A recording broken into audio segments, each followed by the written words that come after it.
So, Mark Gman just released this massive study in which he reiterates a lot of the information we've already heard about Apple's impending goods for 2024 from other sources. We also learn more about what to expect from Apple's 2024 items. And what's unexpected is that all of these goods are likely to be unveiled at Apple's March presentation, making it one of the company's biggest events yet. The first new product is the new iPad Air, which, according to Mark Gman, will be available in two sizes for the first time, standard 10.9 in model and a bigger 12.9 in variant. Muko also told us about this 12.9-inch iPad Air back in November, so Mark's latest revelation makes this even more plausible. Furthermore, Russ Yong recently revealed that shipments of the 12.9-inch iPad Air panel began in December, indicating a March release. Apart from the size increase, Mark Gman stated that it would be available in 4 variants code named J507, J58, J537, and J5538, which are effectively 2 Wi-Fi and 2 Wi-Fi plus cellular models. So,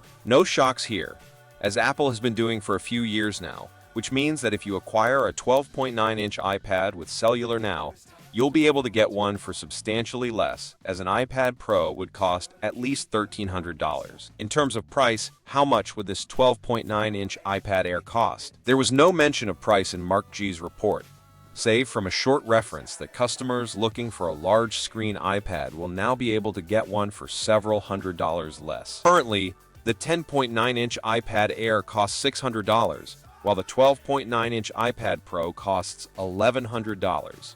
So, I'm guessing that the new Air will cost between $800 and $900, which is in the several hundred range that Mark Gman said. The following product described as the next generation iPad Pro, which will be the star of the show. Mark highlighted that it will have an OLED panel, which I discussed in our 2024 iPad Pro video, as various sources including the Korea Herald, the ELO, and others have been reporting on for quite some time. And I, for one, am looking forward to it. My 2018 iPad Pro's screen is perfectly fine. It's reasonably color accurate, but it's an LCD, so it'll suffice for reading and surfing. When I want to view actual movies on it, however, I simply use my Mini MacBook Pro instead. Of course, OLED is considerably superior to micro LED because there would be no blooming. Furthermore, some early speculation suggested that Apple might use the dual-stacked OLED panels for a significantly brighter display on the iPad Pros, and I'm excited to see what kind of brightness levels we'll see on the next iPad Pro models. Is it going to have the same 1600 nit peak brightness as the 12.9 and Mini Pro,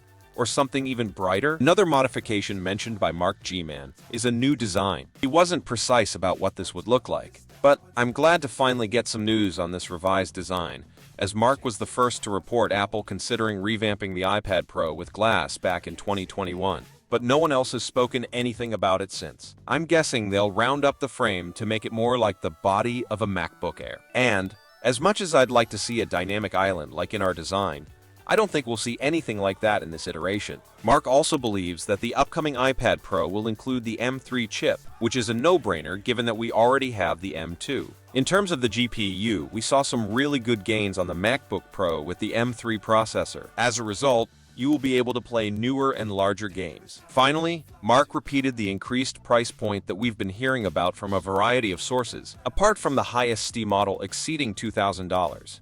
He did not say how much the price would rise. The strange part here is that the 12.9 model already costs over $2,000 for the 2TB device, and considerably more if you include cellular. The 11-in, on the other hand, starts at $1,900. So I believe he was referring to the 11-inch model. So, in that situation, we should anticipate a $100 to $200 price hike, which I believe is very possible in this case. The 11-inch would cost $1,100. Mark also reports on a fresh new Magic Keyboard, which I discussed in our earlier video.